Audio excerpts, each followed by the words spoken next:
Vous écoutez Europe 1, il est 9h30. Le journal des médias avec Guillaume Janton. Bonjour Guillaume. Bonjour, à la une ce matin, l'animatrice de Canal+, Daphné Roulier, dément les rumeurs sur son départ de la chaîne. Jamel Debbouze va lancer une nouvelle version de son Comedy Club. Et l'intermittente du spectacle qui avait surgi en 2013 sur le plateau de Touche pas à mon poste est de nouveau intervenue en plein direct à la télé. Et on commence avec Daphné Roulier qui dément les rumeurs sur son départ de Canal+. Après Yann Barthès, Ophélie Meunier ou encore Ali Badou, la lettre de l'audiovisuel a annoncé hier que la présentatrice de l'Effet Papillon allait à son tour quitter le groupe Canal+ à la fin de la saison. Des informations formellement démenties par Canal+ et Daphné Roulier. La journaliste travaille depuis près de 20 ans avec le groupe Canal. Canal+ toujours avec une nouvelle série qui va débarquer sur la chaîne. Absolument, The Young Pope, le jeune pape en français, c'est le nom de cette création originale Canal qui devrait débarquer prochainement sur Canal+ en France et HBO aux États-Unis. Les 8 épisodes de la saison 1 raconteront les aventures d'un pontife peu orthodoxe incarné par Jude Law. Des actrices françaises figurent également au casting de la série comme Cécile de France et Ludivine Sagnier. Canal+ encore qui va décliner le Jamel Comedy Club pour les enfants. Avec Jamel Comedy Club Skid dans cette nouvelle émission donc présentée par Jamel Debbouze, l'humoriste accueillera des enfants de 5 à 8 ans qui interpréteront des sketchs comiques revisités.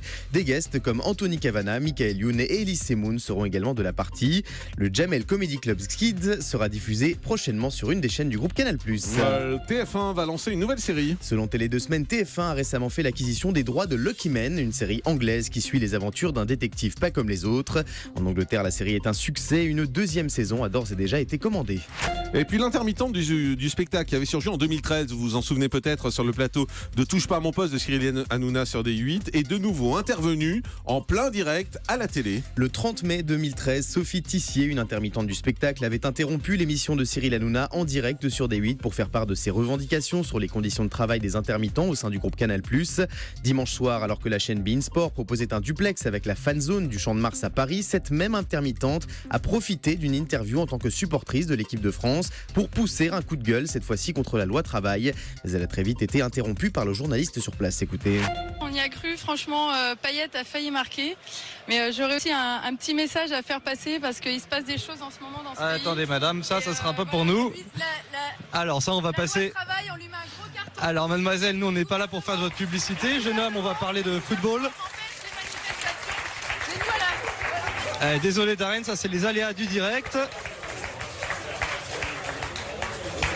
Bon Vincent, on va vous laisser avec vos amis Voilà, du côté du fanzone. Ouais, merci Darren.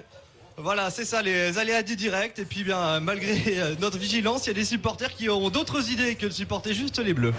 Voilà, en train de s'en faire une spécialité, les interventions sauvages dans les émissions. Elle était déjà intervenue la semaine dernière sur iTélé pendant une interview. Elle est arrivée avec des affiches contre la loi travail pendant une interview liée à une visite de Manuel Valls. Information exclusive, le coach de The Voice, Mika, va devenir animateur télé en Italie. Le chanteur polyglotte présentera la saison prochaine une série de 4 émissions musicales sur la chaîne Rai 2. Ce n'est pas la première fois que Mika participe à une émission de télé en Italie puisqu'il a fait partie du jury de la version italienne d'X Factor. Et puis cet été, France 3 proposera une nouvelle édition du Festival Celtique de Lorient. Cette grande fête populaire qui met à l'honneur la culture bretonne aura lieu du 5 au 14 août prochain à Lorient et pour l'occasion, France 3 proposera 2 rendez-vous événements, la grande parade interceltique des nations celtes diffusée en direct et le grand spectacle, une soirée chaleureuse et conviviale présentée une nouvelle fois par Cyril Ferraud. Et puis on en sait plus sur la nouvelle mission de Bertrand Chameroy sur W9. Le mois dernier, on vous annonçait que l'ancien chroniqueur de Touche pas à mon poste sur D8 allait rejoindre W9 pour présenter une émission en deuxième partie de soirée. Cette émission hebdomadaire et en direct devrait être produite par la société R&G. Elle traitera de l'actualité avec plusieurs invités et selon Télé 2 Semaines, le jour de diffusion de ce nouveau rendez-vous n'a toujours pas été déterminé. W9 va lancer une nouvelle télé-réalité. Après les Ch'tis, les Marseillais, les Ch'tis versus les Marseillais, W9 va proposer un nouveau format avec ses candidats haut en couleur intitulé Les Ch'tis et les Marseillais versus le reste du monde.